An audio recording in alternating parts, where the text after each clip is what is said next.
We speak with Mr. Nito.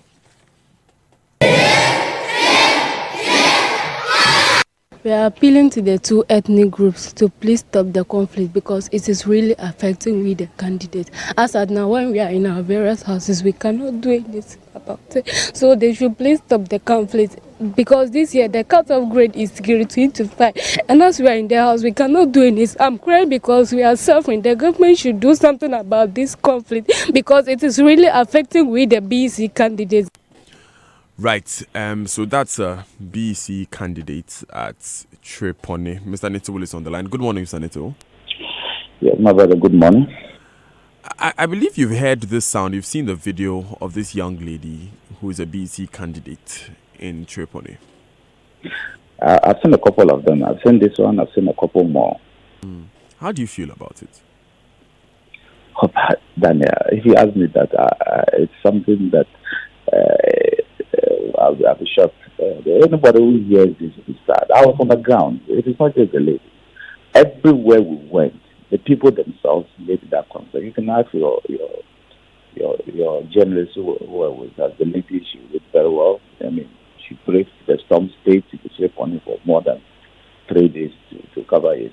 Everywhere we went, the people themselves mentioned, the last place we went, the people themselves mentioned that if this conflict does not end, they are putting the lives of their own kids at risk because the teachers have left the area, government workers have left the area, and in 2 weeks, they're going to write. In fact, in 10 days, less than 10 days, they're going to write these exams. And so, between now and then, we must ensure that there's enough security for them to go and write their exams. Otherwise, we'll be jeopardizing the lives of all these young kids, innocent kids who, through no fault of theirs, will not be able to write their exams and will not have the opportunity to write. It's just unfortunate. You go there, you feel sad. Really, you will feel really, really sad. I hear you saying. I hear you saying that we must provide security for them to write their exams. Is that the focus, or the focus is on ending the conflict? No, the focus cannot be on just provision of only security. It's a complement. It helps the process. There are several things that are supposed to be done. You providing security is just one aspect of it, but the real focus is to ensure that the peace that the people used to enjoy should return. You know, the Concombers and the Chakoses have lived in that area for more than 300 years. In fact, I told them yesterday, I reminded them, not I told them, that's something they already know. I was in Chereponi, I was in Naja. Chereponi is a Chakose community. I went to Naja, went to Sabuba, went to Drenkoka, went to the general area to talk to the people. The youth gathered in all the areas for us to talk to. The women were there, the children were there, the opinion leaders, the chiefs, they were all there. And since Friday, I can say that when we went there since Friday, we have not had any incidents. We haven't had any gunshots. We are told to them to lay down their arms. It looks to me that for now, the people have listened to the delegation that the president has put together. And then we went. And that delegation was non-partisan. It was across all political parties. We had government appointees by President Akufo. We had government appointees under President John Akufo. We had government appointees under Atemils and Mahama. All of them were there from both sides of the political divide, as well as the two ethnic groups. We had Chakose opinion leaders, we had Konkombo opinion leaders. We put ourselves together and we moved community to community to talk to the people. And I can tell you that the people themselves are not happy about what is going on. But they seem to have lost the trust for one another. And so they move ahead to attack one another. And if we ask them what is the main reason, the suspicion is that this group is attacking me, so I'm also attacking back. This group says this group is attacking me, I'm also attacking back. But luckily, since we went on Friday up to now, the reports we have received from the security, the reports we have received from the two different security committees and the people themselves, and even the actors on the ground, as well as the security people on the ground, and the briefing we received even yesterday from both the soldiers and the police and the BNI on the ground, it's very positive that the people have listened. There's no more fight in the area. Of course, Once it's a conflict that has erupted, you cannot just assume that everything is under control. No, there seems some bit of tension, but for now, they've laid that and there are no gunshots. We haven't heard since Friday anything like that. So I'll say generally, we'll have to continue to do what we have started and see how it will end. But the end game is to make sure that we restore the area to how peaceful it used to be until this unfortunate thing erupted last year, June 2018. We just have to fight off doing that. How close are we to that end game? I don't want to say that we are close or we are not close. I think that it is a process, and it's a process that has been going on. We have the peace committee members doing their own work. We have the soldiers doing their work. We have national security. We have the police, the Ministry of Interior people working. We have the politicians, all are working. I led a team, and my aim was to make sure that people lay down their arms, which they have. But it must continue. I say that if we just fold our hands and think that, we have achieved peace because people have laid down their hands, I think that will be the thing now. So we just have to continue like that. We plan to continue this business, and we plan to empower other people to ensure that they constantly engage the people. Because look, this is the family season. Some people have been displaced. We have to find a way of making sure that all those who have been displaced are brought back and helped to be resettled.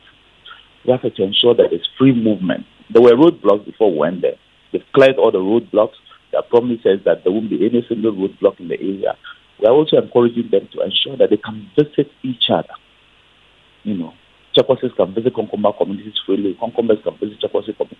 If we're able to implement this in the next 1 week, then we are getting somewhere. But right now, it will be too early just to immediately say, we are close to peace. No. I can say for a fact that since Friday, they've laid down their arms. There are no warring factions, no single shot.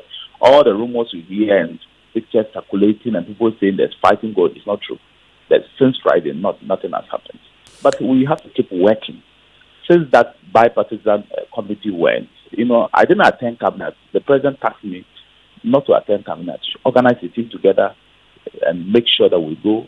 So I had to make calls. We had to put a team together. The minister for the Northeast was so instrumental in making sure that we put this together, plus Northern Region, myself. We put all these things together, and then we moved. So we had former government appointees, Mabungba, we had Lejo, and Ujenji, Chazbuntin, Martin Yindam, we had the likes of Nakopo, we had Alaji Minuru from the Chakwasi. We had so many Apple President, General Secretary from Kumasi. Even people who originally believed in rumors themselves put all this together and said, no, we have to move together. And we put the team together and moved. And I'm so grateful, all of them, because then it was a risk for, at that time, when bullets were still flying, to have Concombers be brave enough to visit Chakwasi communities and have Chakwasi be brave enough to visit Concomba communities. Stand in the middle of the crowd and talk to people. You have a Chakwasi go to a Concomba community when bullets at that time were still flying, and then talk to the people and appeal for calm and appeal to these are brave acts, but they did it. They were willing to risk their own lives and go and do that. I'm a Concomba myself. I was in Chereponi community.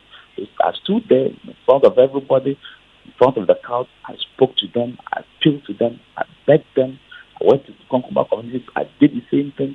I mean, it's a risk, but we needed to take that risk to ensure that the peace will return to the area, because we couldn't and we cannot allow this fighting to continue. It's unhealthy.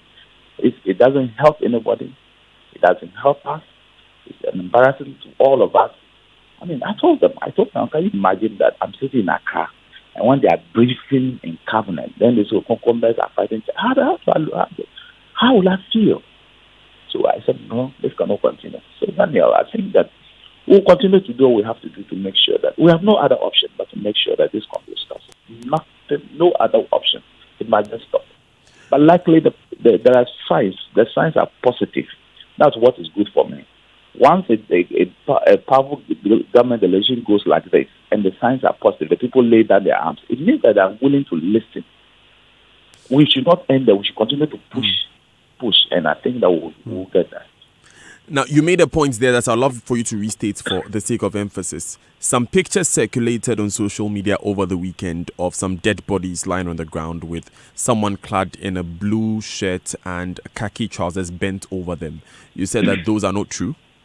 No, those ones are pictures that you can see the person is wearing UN beret. Even one of the pictures, you see a glove that is a blue. These are UN pictures, but it looks like one of the pictures, maybe a picture emanating from Ghana, because there is a number plate where it's a registered number plate there.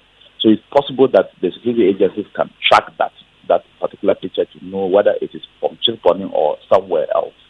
But those pictures you saw were not pictures from Chereponi, especially after we went. There's not been a single incident, a single gunshot, a single attack, not on anybody since we went on Friday. Nothing.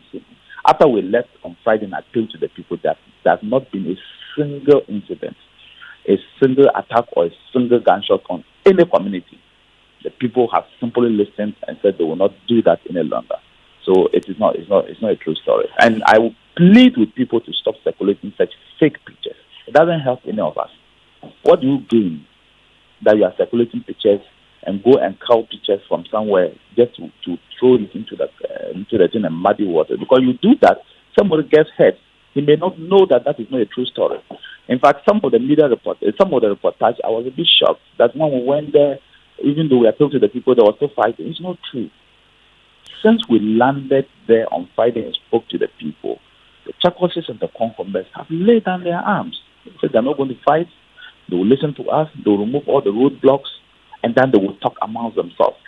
But like I said, it's for us to step up the process and get the religious leaders, both Muslim and Christians, and then get them on board. Get the peace. There's a peace council that is already working on it.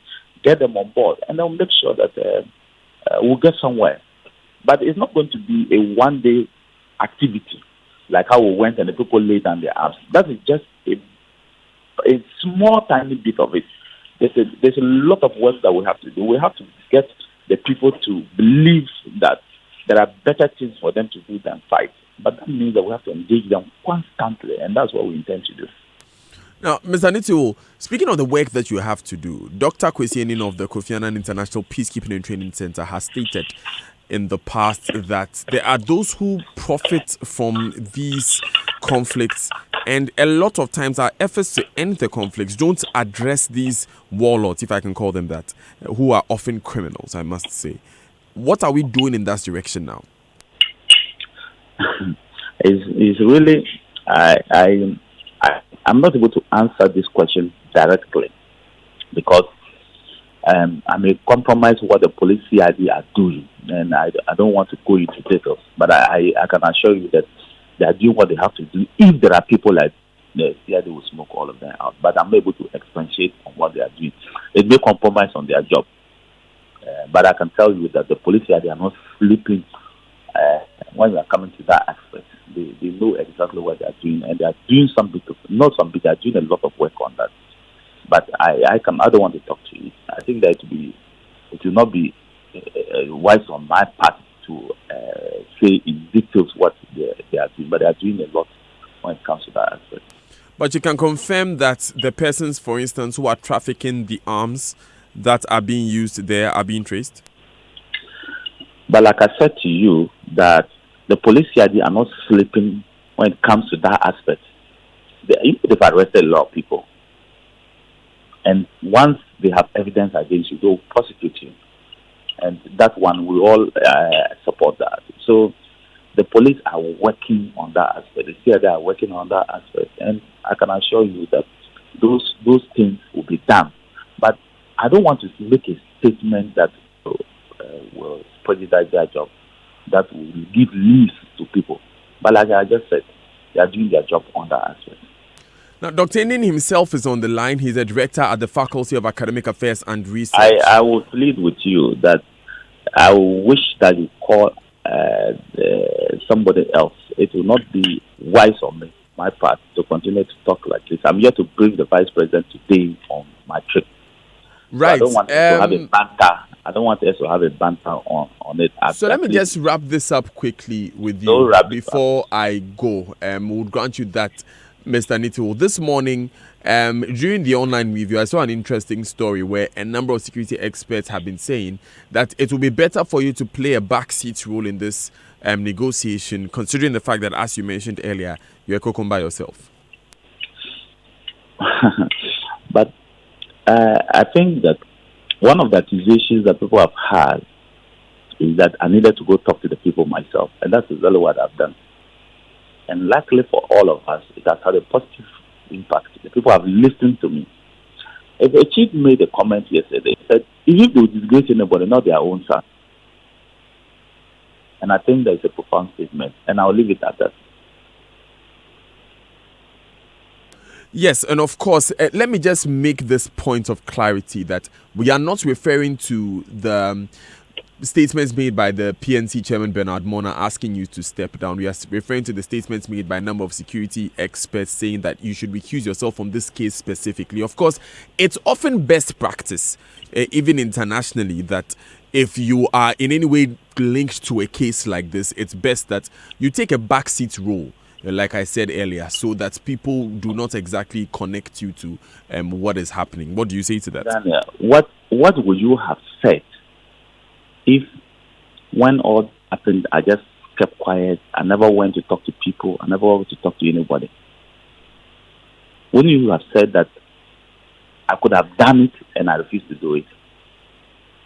It's not better that I went and talked to the people and they laid down their arms for others to start the peace negotiation.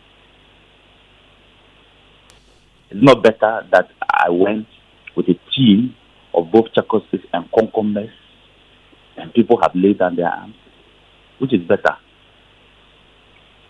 That is satisfy people who think that, oh, because you are a Konkomba, don't go, and people continue to kill.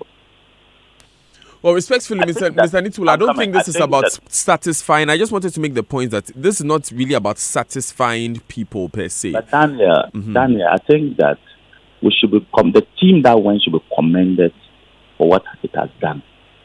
Government should be commended for putting a team together, and luckily, the people listen to that team.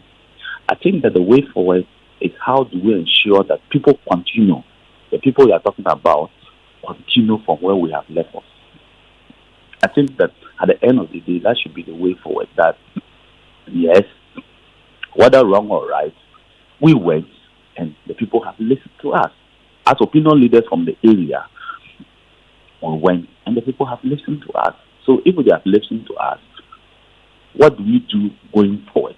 Who are the people we are going to send going forward in the peace process? I think that should be the focus. And I agree with you that if the people in the area were to see us as being part and parcel of that problem, like they will not listen to us. If the people themselves were to see us who went yesterday, the Konkombas and the Chakwasi opinion leaders who went since Friday, we have been going, if they were to see us as being part and parcel of the problem, like they will not listen to us. But they listen to us because they don't see us as being part and parcel of the problem. That's why they listened. That's why both sides have put down their arms. That's why the Chocolates have put down their arms. That's why the Concombers have put down their arms. I think we should commend the team that went. We should praise them. We should commend government for braving this storm, and then the people have put down their arms and then find a way. Okay, so going forward, what type of people are we going to send? And like we are suggesting, that, well, people who come from the area should recuse themselves from the actual peace process. Okay. And I think that in the last, government has put, there's a peace process ongoing in any way. And I don't think there is anybody from the Chakwasi or the Congo that are part of that peace process. And I think that peace process will continue. So it's not as if there's no peace process already ongoing. It's just the fact that they needed people to go and talk to the warring factions to lay down their arms. And I don't think there are any better person than to send people who are leaders from both tribes. I don't really come from Chereponi and Sawoba. I come from Bimbila. But I'm a Konkomba. So I put Konkomba opinion leaders and I put Chakwasi opinion leaders and told them that look at us. We are your leaders. We may not directly come from the area, but we are your leaders. In my constituency, I pointed out to them, in my constituency, we have Chakoses and Konkombes in that constituency, but they are not fighting. In Panda, there are Chakoses and Konkombes living together, they are not fighting. In Wulesi, there are Konkombes and Chakoses living together, they are not fighting. In Karachi, there are Konkombes and Chakoses living together, they are not fighting. In Pasa, there are Konkombes and Chakoses living together, they are not fighting. In Salaka area, there are Konkombes and Chakoses living together, they are not fighting. So if the Chakoses and Konkombes who are staying somewhere, staying in Chereponi area and Sauba area are fighting among themselves, it is just within us to come and appeal to them. Now look, we are also living with Chakoses as Konkombes. We are not fighting each other. Okay. The same way the Chakwasi opinion leaders told them, we are living with other Konkombes in other areas, but they are not fighting among themselves. So you, those who are in Saboba and Chereponi and having this problem, please stop. And luckily for us, Daniel, they have stopped. I just think, like you have stated, other people should come in, and I agree with you that this team cannot be the right team to continue to mediate forward, going forward. I totally agree with you on that aspect. So I agree with the people who have made that suggestion that this team that I sent cannot be the right team to continue with the peace process and move forward. Right. But I think that for me, Matthew, it was right for them to have gone and appeal to them. And like we have achieved that result. Let's just hope that it holds and that we quickly put a team that can continue the peace process together. I totally agree with that aspect. But if the team had not gone, we don't know what would have happened. Maybe the conflict would have stopped. Maybe it may not have stopped. But the good thing is that it has stopped. The guns have been put down. The bow and arrows have been put down. The machetes have been put down. Let's just see how we can make sure that we improve on what the team has done to move the place forward. Thank you very much, Dominic Nintewo. He's defense minister, actually just returning from a trip to Chereponi, as you heard him refer to there. Let me go straight to the other line and speak to Dr. Kwesi Enin. But Dr. Enin is Director of Faculty of Academic Affairs and Research at Kofi Annan International Peacekeeping and Training Center. He is a security expert. Dr. Enin, thank you very much for your time. Thank you very much. Just call me an analyst. I think that is more humbling. Well, analyst then, if that's what you would choose. But Doc, since Friday, like we heard Mr. Niti will repeat, there hasn't been any reported gunshots. There haven't been any reported deaths. Good news is, have we entered a period of an easy calm? Well, I do hope so. No, I do hope so, because this has become an intractable conflict over time. And for me, any process that begins to pull people back or the protagonists back from continuing to threaten, livelihoods, destroy property, threaten the lives of children as they prepare for their exams becomes very useful. Okay, the defining issue is, what should we do to ensure that there is no recurrence? You see, because part of these conflicts become intractable because the entrepreneurs who benefit from such conflicts are usually not located within the vicinity of the conflict itself. They may send signals and information to those who fight on their behalf to calm down. So the real test of the successes since Friday is when the troops move away and the spotlight is no more on the conflict. If the peace holds over a considerable period of time, because we need a considerable period of time to see that teachers are coming back to teach, children feel secure, farmers can go about their farms in peace, houses are no more burnt. Then we can begin to have a little bit of hope. But my assessment of it is that we will need a peacekeeping force in that area to ensure that the peace is there. But it's not just about the presence or of a peacekeeping force. It's also removing those guns from the communities, ensuring that the proliferation doesn't continue. So there are particular individuals or groups that we may need to focus on a little bit. One relates to those who deal in guns and continue to smuggle these guns into these communities. The second relates to those who benefit from this violence and through words, the supply of goods and services are encouraging people to fight.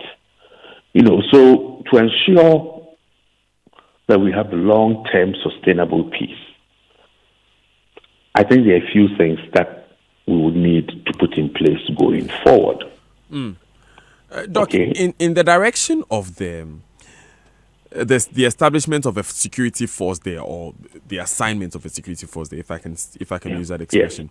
We saw a curfew being placed on the area last week and a ban on the use of motorcycles. The people kicked against it at a point. How do we balance the free flow of economic activity and maintaining peace and security there? Well, I think one of the things that I've argued for a long time is that, sometimes protagonists in a conflict don't think about the unintended, direct and indirect unintended impacts of the conflict on their lives. So let me give you an example. You mentioned curfews and the ban on motorcycles. I would have loved at a point in time for some economist, to disaggregate what does it cost these warring factions if the curfew continues, if there's a sense of fear, if these motorcyclists are not earning it. And then we can juxtapose that, adding the cost of the peacekeepers being there, and say, look, guys, this is how much you are losing individually, and this is how much the state is spending on you. All these monies could have been diverted to building clinics, better schools, providing portable water, so that communities will have to make a choice. Do we want to live in situations where we continue to be poor and insecure and live in communities of fear, or we will try to resolve the underlying structural causes of these tensions and not allow people to use us so we can have development and growth? I think sometimes in discussing violent conflicts in Ghana, we haven't brought this economic analysis into it. Let people see the stark reality and the choices that they have to make. Because you see, non-conflict zones at least have a better chance of economic development and growth, because stability attracts money. It attracts people who want to work. So I think the temporary use of curfews, yes, very useful, but once more, we have to let people know that this is costing them their livelihoods. Thank you very much, Dr. Kwesi Enin, for your words. Dr. Kwesi Enin is Director for the Faculty of Academic Affairs and Research at the Kofi Annan International Peacekeeping Training Center. If you just tuned in, this is the Super Morning Show on Joy 99.7 FM. It's 24 minutes past 8. We are discussing the Chokosi Konkomba conflict. We began with this. We are appealing to the two ethnic groups to please stop the conflict, because it is really affecting we the candidates. As at now, when we are in our various houses, we cannot do anything about it. So they should please stop the conflict, because this year the cut-off grade is grade 25. And as we are in the house, we cannot do anything. I'm crying because we are suffering. The government should do something about this conflict, because it is really affecting we the BC candidates. Now, thankfully, we've spoken with Dominic Nitiwo, who is Defense Minister. Among other things, he has stated that within the next 10 days, adequate security will be provided for these students, so they are able to write their final exams in peace. We've also gone ahead to speak to Dr. Kwesi Enin, who says that as a matter of urgency, we must engage with those who benefit from these conflicts, persons who supply persons who supply guns, persons who supply goods and services, and in so doing encourage the conflict and make sure that they are brought to book, and then we go ahead to address the wider issues of security provision in the area and engaging the people as well. What we want to do now in this leg of the conversation is look at what can be done for the people who are affected by the conflict. Like the young lady we just heard there who was speaking with Gifty and Apia. Helping us do that will be Dr. Angela Dramina Abwaji. She is Executive Director for the ARC Foundation Ghana. Good morning, Doc. Thank you very much for joining us. Hello. Good morning, Doc. Thank you for joining us. Oh, good morning, Daniel. In the first place, congratulations on the reopening of the ARC shelter. Well, thank you very much. We're working hard towards that to make sure everything is in place. Okay. Yeah. But for the many women and children who are affected by this violence at Chereponi, those who have had to relocate and those who would have to look for new livelihoods, what are the immediate options available to them? Well, it's difficult to tell without an assessment. And my hope is that by now, the NADMO is really doing a serious assessment on the ground. I'm sure they are experts at their work, and by now, we should at least have some reports on what they have done so far. The assessments may produce what the immediate needs are. Sometimes it's about shelter. Sometimes it's about accommodation, your immediate needs, feeding, shelter, and those things. Then there are the strategic needs. Okay, so which children are going to school? What can we do for them? Who has a trade that they've lost? What can we do for them to empower them in the interim? But right now, the safety considerations are the highest and the immediate needs. So what will be your expectation of government then beyond NADMO's assessment of these people? Generally, beyond even the immediate needs, there are those who would have to be helped in terms of finding a livelihood. There is already a case of this ban on motorcycles and this curfew. People also have to be worked on psychologically. What do you expect from government? Well, a number of things. The first thing is decisive action. Okay, so when I listen to the video of the young women, it's not just about the DEC.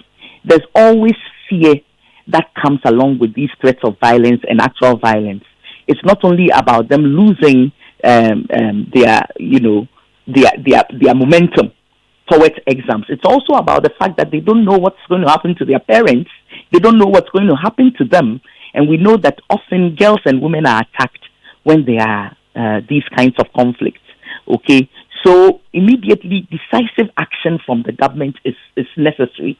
The area is not so large that we can say that it's something that can get out of hand or has to get out of hand. However, it is that the security services will act based upon the directions of the government to stop this conflict. It must happen. Secondly, we are also standing with the girls in terms of their needs. That's why I'm praying that NADMO is really seriously doing professional work. Because when you're able to assess their needs, you are also able to connect them to the resources that they need.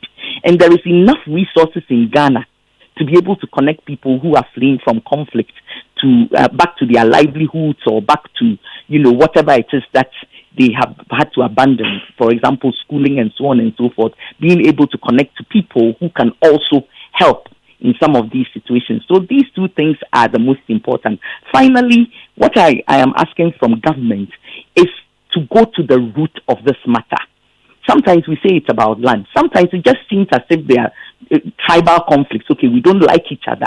Whatever the root of this matter, I think we have enough people in this country, experts, who know how to apply some of these community conflict resolution strategies that work over time. Let's get them on board and get to the root of the matter and try to stem this thing from where it's happening. So your immediate advice would be that we look at, then they will assess first of all the needs of the people and then address them immediately, and then we take it from there. Yes, that we take it from there. But after you've done this, if we are not able to stop the conflict, in a month or two, it will happen again.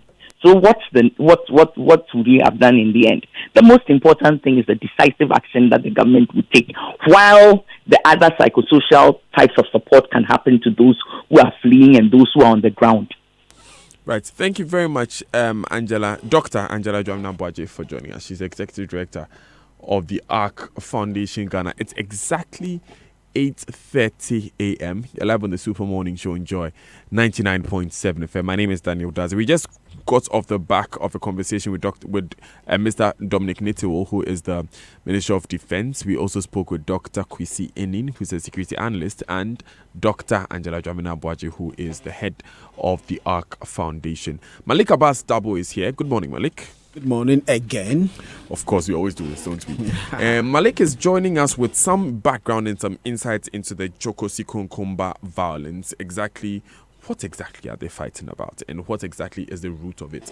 We'll answer those questions when we come back. I need a bank account for my sister to transfer money into for my mother's sickness, and you are saying let's talk? No, sweetheart. Hello, Daddy. This is Kwame. Kwame, is everything all right? It's your son, Kwame. Let me put him on loudspeaker, eh? Oh, Daddy, everything's okay. I'm just calling to remind you of my school fees. It seems you forgot to know. You know what? I will let Aloche bring it to you at the school on Monday. But Daddy, please send it through my GT bank account. Hey, Kwame, where did you get the money to open a bank account? Oh, Mommy, I don't have the PESWA, but with GT Bank, all I have to do is dial *737*1#. I answer a few questions, and my account number is ready. I own a bank account even without one CD. Daddy, this one there is special. Do you mean if I dial *737*1# on my phone, I'll be able to open an account with GT Bank? Yes, Daddy. Hey, this is special. Hey, Daddy, please tell Mommy to also open an account with GT Bank. Kwame, I've already opened the account. We'll talk later, okay? Bye. Pick your phone and dial *737*1#, and you are through. You don't need any money. Call us on toll-free 0800-124-000. Guaranteed Trust Bank. Wouldn't you rather bank with us?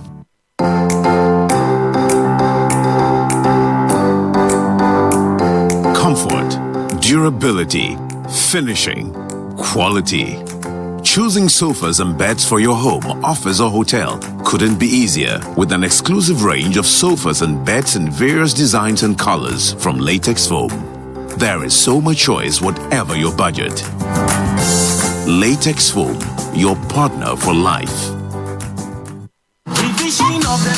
The Electoral Commission will undertake a revision of the voters' register in all the district offices of the Electoral Commission from Friday 7 June 2019 to Thursday 27 June 2019 between the hours of 7 a.m. to 6 p.m. each day, and including Saturdays and Sundays during the registration. The objective of the registration is to afford Ghanaians who have attained the age of 18 years and others who are more than 18 years but for various reasons could not register during the previous registration to do so. A person qualifies to register as a voter if he or she is a Ghanaian of a sound mind who has attained 18 years and is a resident or an ordinary resident in an electoral area where he or she would like to vote. There will be additional registration centers in difficult to access electoral areas. The public should contact their district and regional offices to help them to locate the registration centers. A person who is qualified to register but whose name is not already on the register will be required to show proof of eligibility by submitting any of the following documents: a Ghanaian passport, national ID card or the Ghana card, driver's license or an old voter's ID card. Applicants who do not have any of the identification documents listed above are required to find two people who are already registered voters to complete document to guarantee their registration. Remember, the limited voters registration will begin from Friday 7 June 2019 to Thursday 27 June 2019 between the hours of 7 a.m. to 6 p.m. each day. Register to vote. Your vote is your power.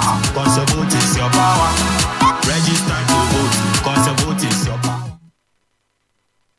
Here's what people are saying about the GCB Easy Pick. It just makes sense. It just makes sense. It just makes sense. It just makes sense. Yes, saving makes a lot more sense now. GCB Bank will pay for anything you buy from phones, TVs, air conditioners, generators, solar equipment to roofing sheets from any GCB partner shop. And you can pay back later at a reduced price of up to 25% in discounts. Simply walk into any GCB partner shop, pick up what you want at a GCB discount price and fill a form. GCB will pay for you so you can pay back later in installments. Go, get it sooner, get it cheaper, pay later. GCB Easy Pick, it just makes sense. Terms and conditions apply. GCB Bank, your bank for life. We We are talking good health and well-being at the 3-day Joy Business Health and Wellness Trade Show from May 30 to June 1, 2019. Be there on the 30th of May and follow the discussion on leading the charge for a healthcare revolution, research, technology and innovation for sustainable growth. Speakers are Dr. Fohia Mankwa, Director of Medical Services, Focus Hospital, Professor Abraham Kwabna Anand, Director at the Noguchi Medical Research Institute, and Eugene Bwedu, Head of Corporate Affairs at M Pedigree. Special guest speaker is Mrs. Mimi Dalesi, CEO of the Food and Drugs Authority, and guest of honor is Minister for Health, Kweku Ajiman Meinu. The Joy Business Health and Wellness Trade Show is supported by New Crystal Health Services Limited, growing together in good health. Health Link Healthy Man and Woman from Pharma Trust Limited, East Cantonment Pharmacy Limited, quality service, simply delivered, and also endorsed by the Ministry of Health. Don't forget to hashtag Joy Business HWTS.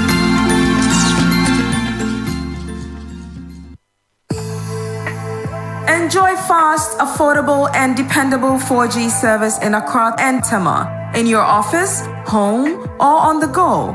Contact Telesol today on 0302-221-658 or 9 or 0303-975-342 or our website telesol4g.com or send us an email through enquiry@telesol4g.com. Telesol 4G, just a touch. So you wanted that weave, that one that's so long it touches your toes. Got it. A disco light for the room when the sweetheart comes over. Swoon your matrona. Bagged it. Those chrome spinning wheels that will have people at church praying to be you. But though, now how about those mega woofers that will wake up the whole neighborhood? Ordered. Because you've got the card that makes it all possible. You don't need a bank account to spoil yourself. You can now securely load funds for travel, pay for goods and services online and at your favorite shop, or give your loved ones unending spending options or possibilities with a perfect gift card. Get a Cowbank prepaid card now, because you can. Cowbank, forward together. Click, send, download, server down, upload, buzz, buffer, Wi-Fi down, print, ping, call, connection lost, video call, vibrate, transfer, call, share, receive. That's the sound of the pace of business today. Airtel Tigo Business provides you with a full suite of flexible mobile plans, value-added services, and reliable fixed services for the startups, SMEs, and corporate businesses, so you can adapt, develop, expand, and progress. Contact us today at business@airteltigo.com.gh so we can help your business evolve. Airtel Tigo Business, making business simple. The Malcolm Grand Furniture Sale promo is on. Really? Tell me more. Enjoy 10 to 50% discount on the entire range of home and office furniture. Wow! Exclusive offers you won't find again. I like it. Remember, terms and conditions apply. Malcolm, where Ghana shops. What can 20 Ghana cedis buy you?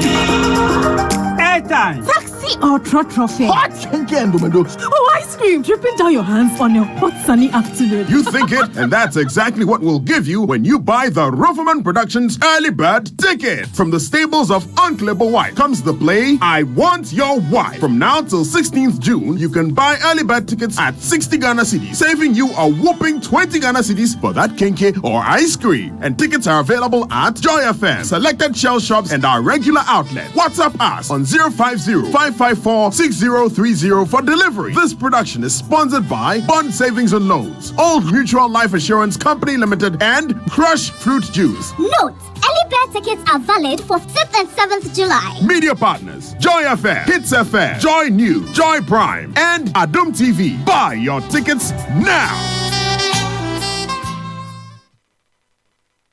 Coffee in your cup and joy on the set. The Super Morning Show is always the best bet on Joy 99.7 FM.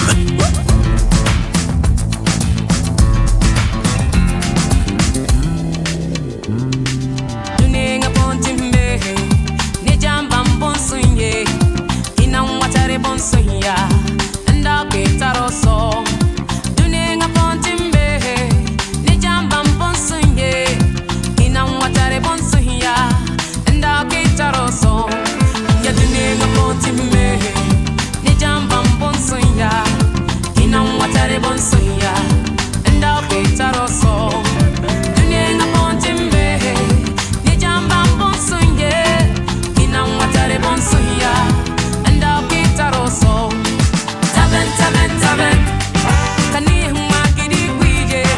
Taben, taben, taben, nalla korse edina. Taben, taben, taben, kani humagidi guije. Bonsoya in watare ya taroso. Bonsoya in watare ya taroso. Bonsoya in watare ya taroso. Wali bilo iko kana ya kanu welinde.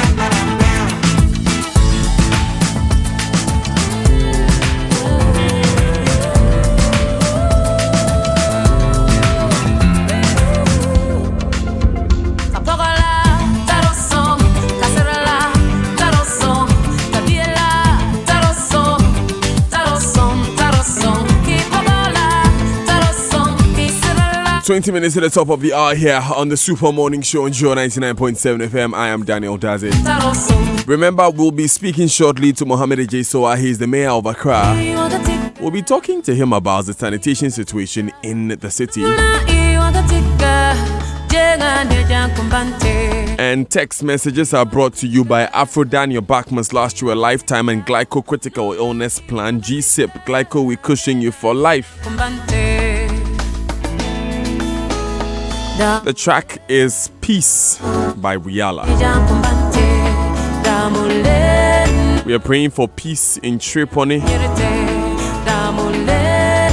Before I bring in Malik Abbas Dabo to help us understand the roots and the latent causes of the Chereponi conflict, Telisol offers the fastest internet experience on 4G in the country, with coverage in Accra, Tema, Ho, Koforidua, Takrady and Bolgatanga. For the youth, Telisol has Telisol Wave bundles designed to cater for youth lifestyle, starting from as low as 2 cedis 50 pesos. There's also 4G internet service to meet business, homes and on-the-go needs. This is 4G data not only on your phone and handheld devices, but also extended for use in offices and homes. Now there's Telisol Fiber Broadband. Telisol Fiber Broadband services at homes and offices at affordable rates with varied speeds, unlimited and bundles data options available for you if you're in Airport's residential area, Laboni, Rich, Cantonments, Jolu and other locations. Just call Telisol to find out about your area and service availability on 0303 975 342 or 344, or send us an email on enquiry@telisol4g.com. Telisol, just a touch. Malik Abbas Dabo is with us. So Malik, what do we know about the Chereponi conflict? Then what we do know is that there are very many large communities in which these two ethnic groups, the Kunkwamba and the Anufos, live in peace. And I'm saying Anufos, the people themselves, the people we call Chokosis, they themselves call themselves Anufos. That's the name of their ethnic group. And in my reading and my conversations with them, they say they come from an area originally, and of course you know that in modern day Ghana many of us come from different parts of Africa. They come from Côte d'Ivoire, an area in the Côte d'Ivoire called Anu. So that's why they call themselves Anu. For they regard themselves as a branch of Akan. Oh. Yes, that's how they. So that's why they are Anu. For they are people of Anu. Yes. So they came from that area long time ago. They settled in this part of northern Ghana, and they've been there for a very long time. The Konkombes who also came, they also settled. So all of these ethnic groups settle around these areas, and in very many large communities, they live together. But you know that you have settlements where there are large concentration of particular ethnic groups more than others, depending on which location you are dealing with. So you go to Saboba, and you find that the larger majority of the people there are the Kumpamba, the Konkombes. You go to Chereponi, and the larger majority of the people there are the Anufos, the Chokosis. So you have these settlements where one area you have a large concentration of one ethnic group. You go to the other area, you have a large concentration of the other ethnic group. The two ethnic groups have had difficulties over land for a very long time. One of the ones we remember was one which dated back to 2003. And at that time, there was a disagreement over a parcel of land around the Chereponi area. And this matter actually went to the Chief Palace, the Chereponi Chief Palace. The chief there at the time imposed a ban on both sides and asked either side not to go to that land. So that ban was enforced until the chief died in 2005. And when the chief died in 2005, the ban was disregarded. Now, there's another place also close to the Chereponi area where some Moshi people used to settle. Now, this is an area where the Anufos are the majority. And because they are the majority, they claim ownership of the land. And when the Moshi people settled on that portion of the land and left, the Anufos felt that, okay, this is their land. But that portion too is close to an area where the Kombas live. The Komba are also a branch of the Kunkpamba, the Kunkombes. They live there. So they too said, well, that land belongs to them. So it is this particular land which became the subject of dispute last year in June. Oh. That portion of land is just an acre of land. 1 acre? 1 acre of land where the Moshi people settled. And then they left. When they left, the Anufos claimed the land because a member of the Anufo community, they gave me his name as Rashid. The land is close to his house. So he went to plow it and there was resistance. And when there was resistance, the report was made to the Chief Palace. And whilst the Chief Palace was dealing with the matter, he went back to go and plow. There was resistance again. This was in June last year. And if you know the farming season in the north, it is usually May, June when the rains come that people go and plow, they till the land, and then they plant their crops for the next farming season. So in June last year, when Rashid tried to plow this land and there was resistance, the report is that he was attacked. And when he was attacked, there was retaliation, and then that escalated. And once the other ethnic group has heard that its members are being attacked by the other ethnic group, then they start looking for the members of that ethnic group attacking his to attack them. That's how the conflict escalates. But largely, it is all built on mistrust and aspirations of hegemony by some of the various ethnic groups. So you have one ethnic group feeling we are the largest, the majority here, therefore we should have the final say over whatever matters appear here or happen here. And the settler or the other ethnic groups often feel, well, you can't claim dominance here. You can't claim all of us have a right to the land here. You can't claim dominance. So it is that contest of domination and hegemony which fuels the disagreement. The land is only used as a basis to fight and to exact whatever authority they have in furtherance of this determination to prove who is majority, who holds hegemony over the area and who has authority in the area. I think I'm beginning to understand better why the land, even though it's 1 acre, is playing such a huge role here. Because Malik, you know that traditional communities are usually subsistence communities, which means you clear little land and you farm. So historically, the large families were able to get more land, and because they are mainly farmers, the more land you have, the more produce you have, the more money you have, the more power you have. Absolutely. And so the stools, for instance, either protect large tracts of land or they own large tracts of land. Even today, lots of people profit from sale of land. So we can't call it just land, can it? It's really the commodity or the gold of the area. Because the plain truth is that this 1 acre, they can actually do without it. And you will have thousands and thousands of acres of land which is lying fallow and nobody is plowing the land. And yet the contest is over just 1 acre of land. That tells you that there is some other motivation other than just the land. So it is not the resource. The land is only used as a basis for people to enforce whatever rights they have or to resist an attempt by somebody to enforce their right. Okay. So that's basically it. It's not just the land. So the land is only used as a pretext. But when you talk to the people, they tell you that they don't have any other reason to be fighting amongst themselves other than just the land. I've spoken to Konkombes, I've spoken to the Anufos, and both sides tell you, no, they don't have any issue apart from the land. But the reality is that the land is only a basis, of course, and you know the history of land. The land is only a basis to show who has central authority. And also, so it is an emotional issue for many of them. And it's not just the land, not the resource of the land. It's just an emotional issue. We own the place and we are the authority here. That's it.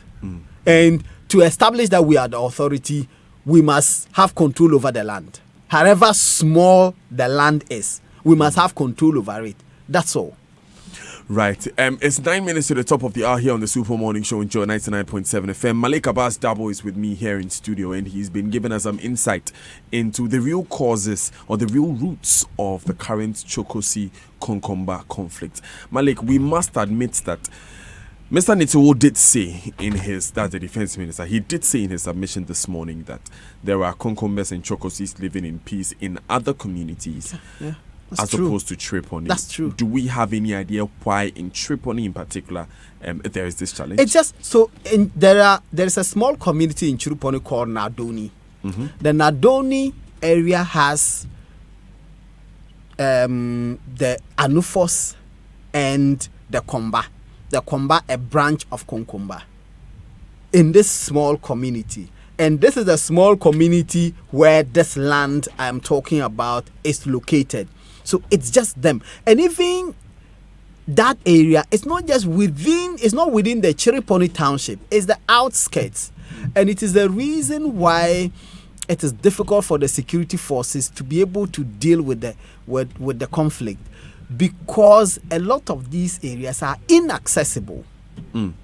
It's difficult to access them. They are hard to access areas. So when people start attacking each other with whatever implements they have, guns, machetes, and all of these implements, it's difficult for the security forces to deal with because they are remote areas.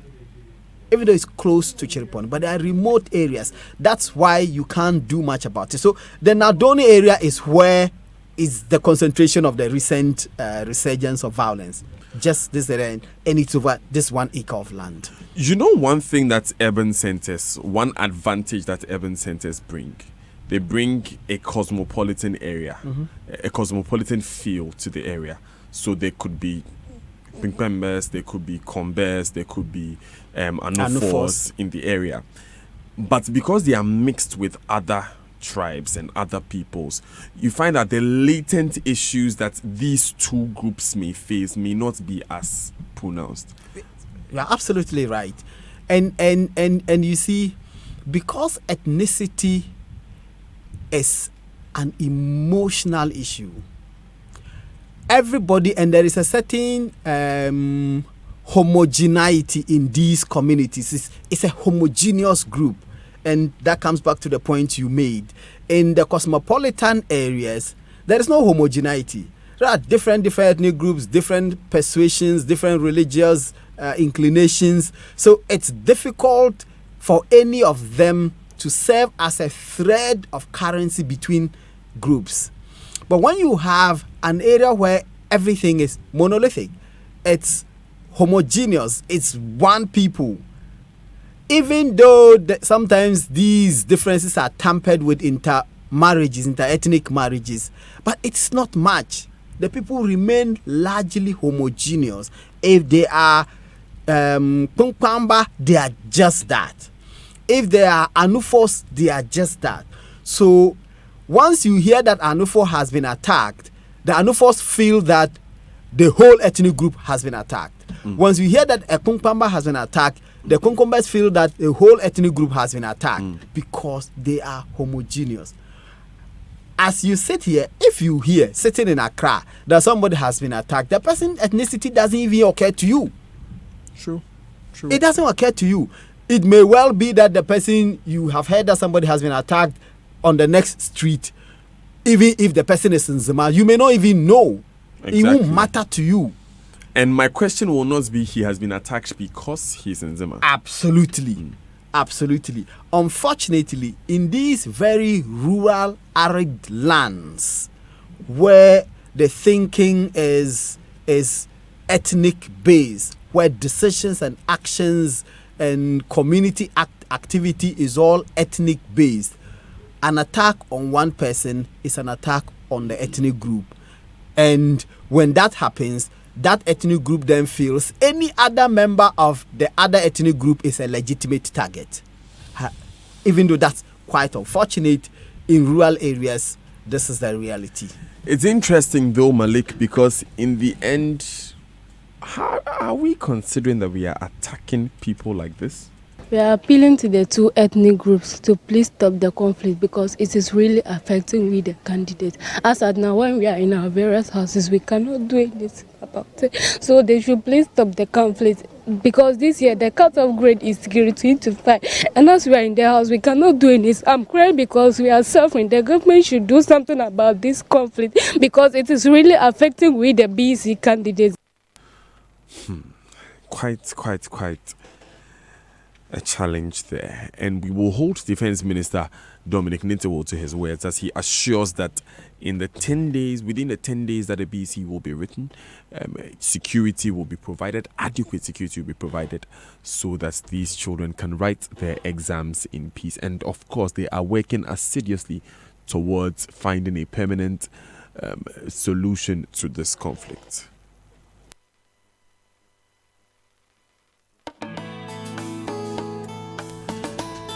We're going to allow you to comment now. 0302216541. Join the conversation, please. We want to hear particularly from you if you have any experience with the Kokomba Chokosi area, the Chereponi area, if you've had to leave there for work and what have you. Call us and tell us your story on 0302216541, 0244 437. Afrodan is offering you today the most comfortable chair in the world, the Nightingale Extreme Comfort Chair. With over 10 thoughtfully engineered features, especially customized for your health and comfort, working has never had it this good. So go to Afrodan on the first floor, the Swansea Shopping Arcade, and feel this chair. You'll be amazed. Call us on 0302 663 085. Yes, you and me.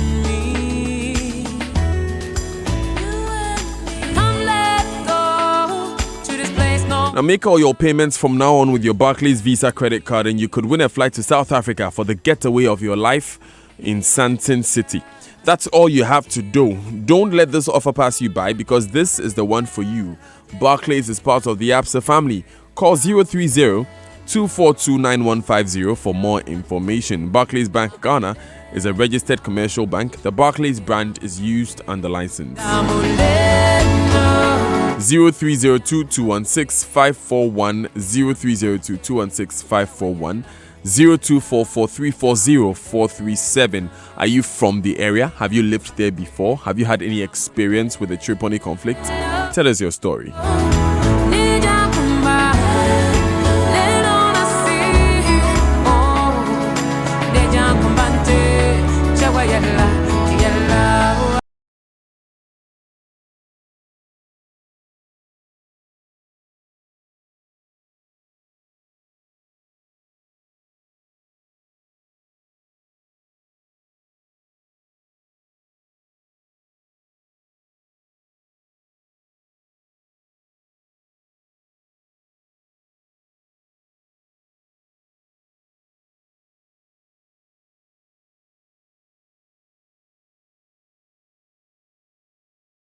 Caller, I'll take the Joy Business Minute. I'll be right back.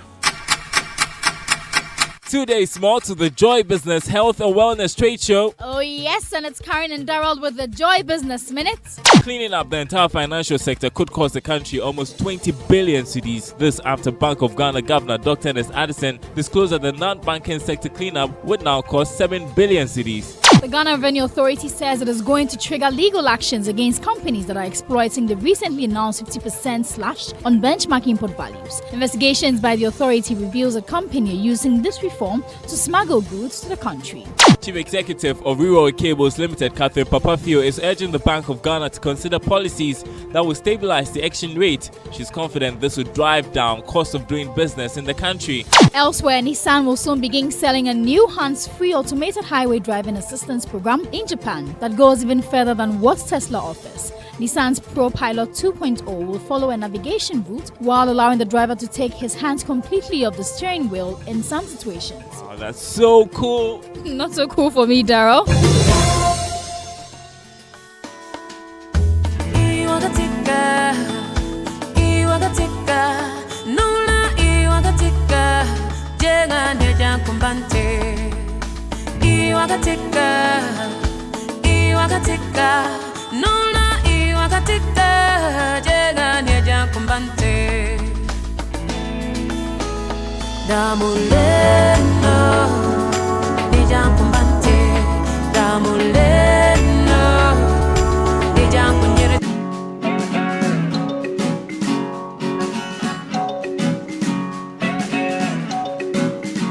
The land is good, the land is fine.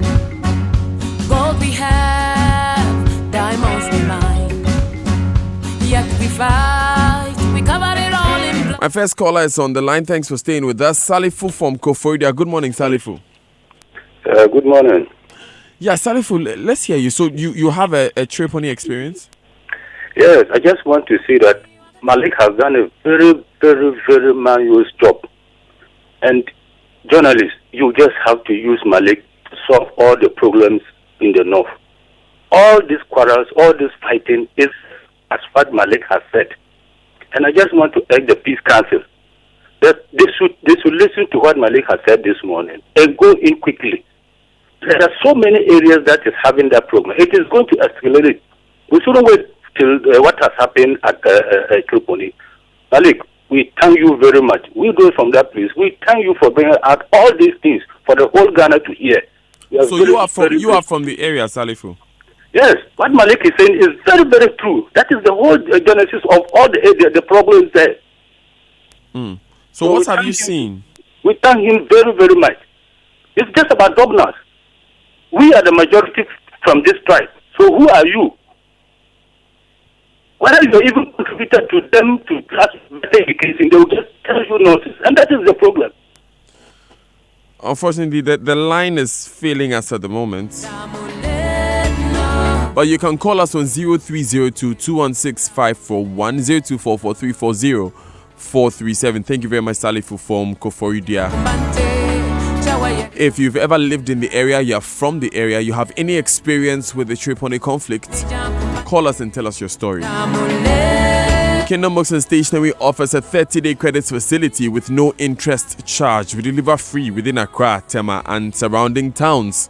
Call us on 0302 764 101 or 762 307 or visit kingdomgh.com. Kingdom Books and Stationery Limited, your number one stop shop for all office essentials, stationery and furniture. The song in the background is Peace by Oyala.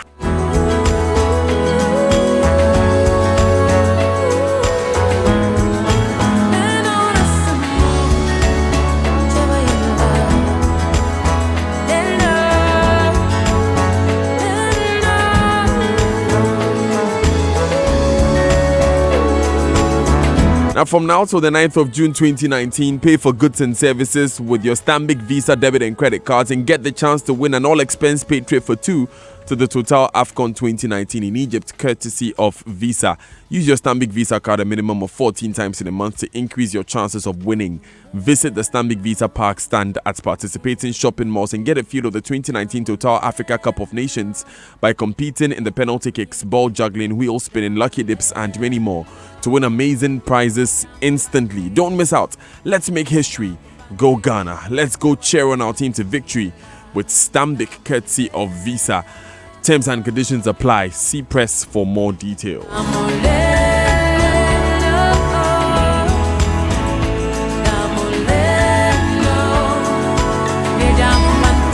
Now, don't miss an opportunity to be inspired, motivated, and to network with over 2,000 global leaders at the plush MGM Grand Hotel in Las Vegas.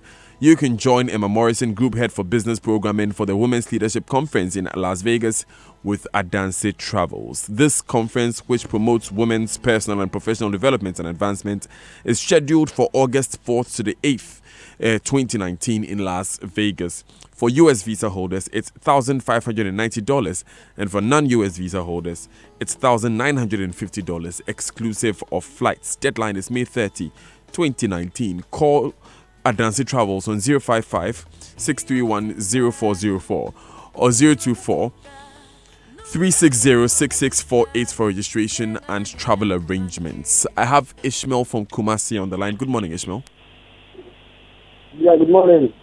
Hi, let's hear you. Yeah. I've been to that place before, and the people there have the guns already. They always go and take it, polish it, put it down, and they are always gasping for something to trigger. So because they already have guns and it gets no use, it always irritates them. So something little that doesn't concern a fight leads to fight. Even the cats and the dogs have forgiven each other. What about we, the human beings? So I think my police and nordness, let us behave like human beings. Because with the nordness, sometimes we go out of human being and we normally behave like animals. What is that? Why should you take gun, kill your own brother? I think something needs to be done. We need to change. Thank you very much. Thank you, Ishmael. Michael is on the line from Chereponi. Good morning, Michael. Hi, Michael. Good morning. Hello. Good morning, sir. Great. So what's the situation now in Chereponi? Oh, to be frank, Chereponi is now cool and all activities is going on. Even a lorry is trying to load passengers from Chereponi to Yindi. I know it was said that police will lead them through the Konkomba communities up to Yindi. Right. Thank you very much, Michael, for calling. So you're still live on the Super Morning Show on Joy 99.7 FM. It's 8 minutes past 9.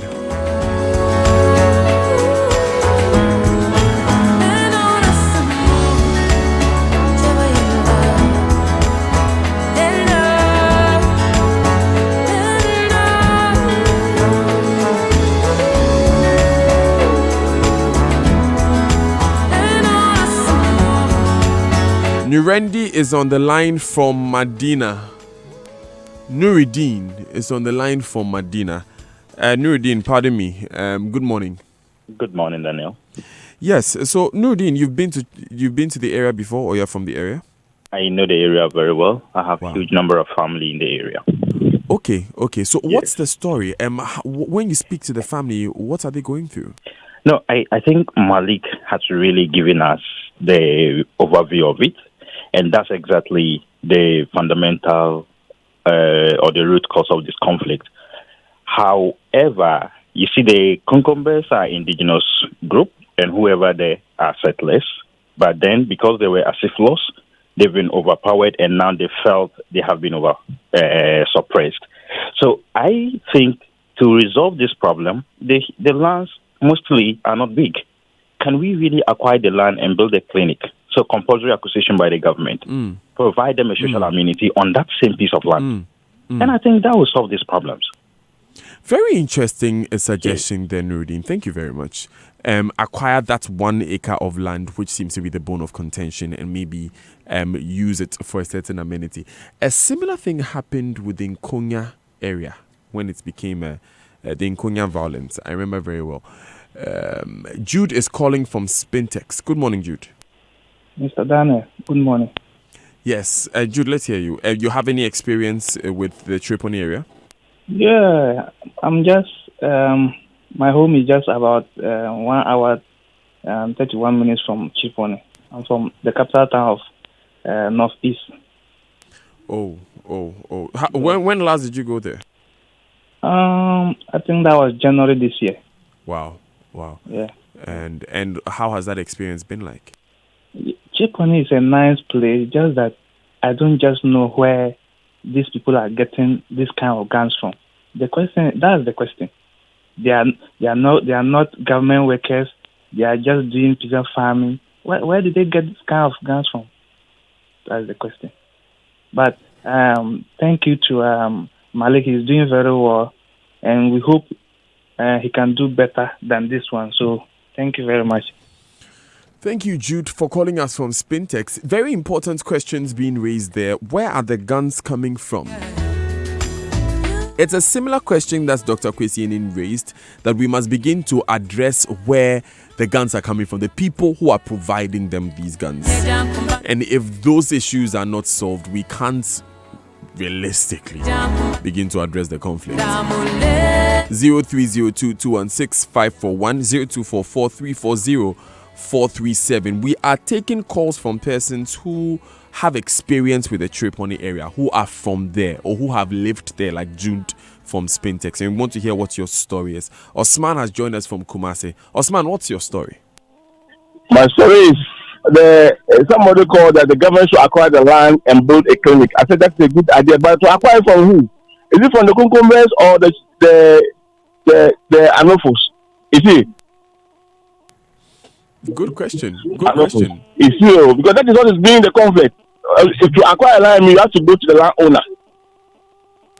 Well, of course, realistically, you'll admit that government has the wherewithal to settle government both sides. has the power to settle the land. both sides. Not seize the land. Not seize the land per se, but even to settle both sides. But of course, yes, they can acquire it and requisition it from the people. But since the negotiation has already begun and it's over an acre of land, I'm sure that can be sorted out in the course of negotiation. But Osman, have you lived there before? Do you have any experience with the area? No, actually. No. Okay. Thank you anyway, Osman, for calling. It's an important question you raised anyway. Osman from Kumasi there. 0302-216-541. 0244-340-437. Ernest is calling from Ashaiman. Ernest, I understand you are a driver and you ply your trade there. Yes. What do you carry? Do you take goods or farming produce or something? No, I use tanker. I take fuel to Yandi. So those areas are areas we easily fly. So I'm very I know that terrain very well. So educate us. When you go there and you are seeing the place, what do you observe? My brother, these are people, if you hear the news in Accra, you will not believe it. They are nice people. Look, they are greeting you and they are bowing. It's like sometimes you even get embarrassed. But sometimes when you hear that they can do such things to themselves, I sometimes cannot understand. I don't know whether it's from evil. But one thing I want to say today is that sometimes we must change our tactics also. I think now those places are dominated by Muslims. I want to appeal to the imams and the malams that preach. It shouldn't be going just to worship and leave. I think this is the time they should seize this opportunity also to preach peace. Use the Quran. There is so many verses in Quran that they can use to preach peace to these people when they come to the mosque. I think now we should use them more than any other person. Thank you. Thank you very much, Ernest from Ashaiman. Very, very passionate words there. They don't even look like they're capable of it. Wow. 0302-216-541. If you're a prospective or existing entrepreneur, you have a smart business idea and you're troubled that you will lose your entrepreneurial dream due to lack of funding, or you have a business that needs funding to expand, you need an investor or reliable business partner, your angels are right here. We will provide you with the necessary equity funding, needed expertise, networking to get your business flying. Quick Angels Limited are your ideal angel investors. Call 0302-267-381 or visit our website quickangelsghana.com. quickangels.com. Quick Angels Ghana Limited, your ideal angel investors. Ajwa is calling from Accra. Ajwa, you've done some studies in conflicts.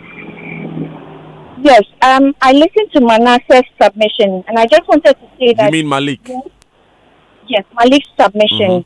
And when it comes to land issues, normally for the northern part also, we have to look at how climate change is really affecting farmland. And of course, if people's livelihoods are at risk, then you can guess that they would be vulnerable to conflict situations. So as much as we look at how to address it militarily, we should also look at livelihood empowerment to addressing climate change. Very, very true. Very, very true. So that if more of these people are employed gainfully, so they will not need the land per se to farm or any other thing. Yes, and also if the land is not productive, such that the few lands there have become hotspots for everyone to want to possess, then it becomes an issue of concern. Interesting.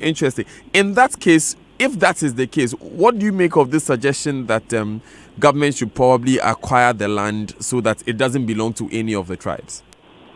Well, I'd rather not comment on that, but if that is a step in the right direction to take, I'm sure the different parties that have to be consulted would be. But if acquiring the land doesn't address the issue of livelihoods of the people as a result of climate resilience, then we might just be having a temporary solution to a long-term issue. Ajwa, I've really enjoyed talking to you. Thank you very much for calling in. Ken is calling from Kumasi. Ken comes from the area. Good morning, Ken. Hello, good morning. Great. So you are you Chokosi or you are Konkomba? I'm a Konkomba. Right. And what do you make of what is happening in the name of your people? Let me say it that way. Well, it's in the name of both people. But I was listening to Malik, and he did give a chronology of events between these two tribes very well. But he failed to talk about traditional governorship of these two tribes. You see, the fact is, Chekosis are cephalous, just like many other tribes in the north. The problem that has continued to recur between Konkombes and other tribes has been because Konkombes haven't got chiefdoms traditionally, but they are indigenes of the northeast corridor, and you can find out. Now, these cephalized tribes have always tried to use traditional governorship to dominate these encephalous tribes. And that's the root cause of this issue. There's no two ways about it. So it's very unfortunate what is happening because there's been coexistence largely between Konkombes and Chekosis. I mean, intermarriages, nephews and uncles on either side. But if the government doesn't take steps to kind of give some traditional authority to these acephalous tribes, they will always feel subdued or subjected to these cephalous tribes. And that's a typical thing with Chekosis and Konkombes over there. So, like, when they feel like these chiefdoms are dominating them, that's when they resist, and then it goes to the extreme. It's very unfortunate. It's not something any one of us from that area enjoys. But this is the root cause of the matter. Interesting submission there, Ken. Thank you very much. It matches to an extent what Malik was telling us about. There is that will to dominate, or that desire to dominate the other. Robert from Saboba is the last caller. Good morning, Robert. Good morning. Great. Robert, let's hear you. What's your story? Yeah, I want to thank the Interior Minister, the Minister of Defense, and his Interage. Okay. For trying to bring peace in Sabuba. As at now that I'm speaking, Sabuba has come and business is going on well. So I want to thank the peace team for doing marvelous work. Right. And then I will entreat the government to leave the Kersi. It's warning us. Mostly people in Sabuba are farmers. Going to farm and come back before 4 is a problem to us. So I'll be very grateful. Okay, thank you. Thank you very much, Robert. He called us from Saboba.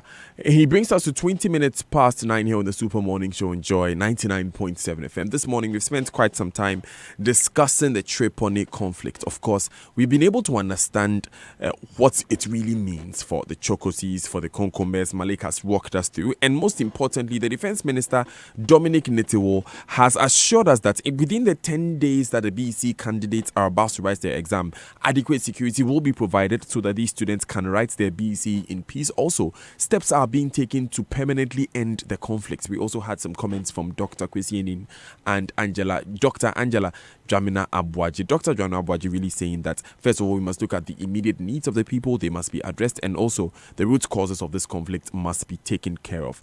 Dr. Enin also had an interesting point that a number of the callers reiterated that these people are using guns that are being supplied by people who are profiting from the conflict. So if these people are not dealt with immediately, we would have that challenge. We're going to move from this conversation now. Thank you very much for all of your suggestions, particularly all of you who are in the area and who are from the area who have been contributing. When we come back, we speak to the mayor of Accra, Mohammed Ejaisoa, about the situation of sanitation in most of these areas that Enimwa has been visiting over the past few weeks. Stay with us.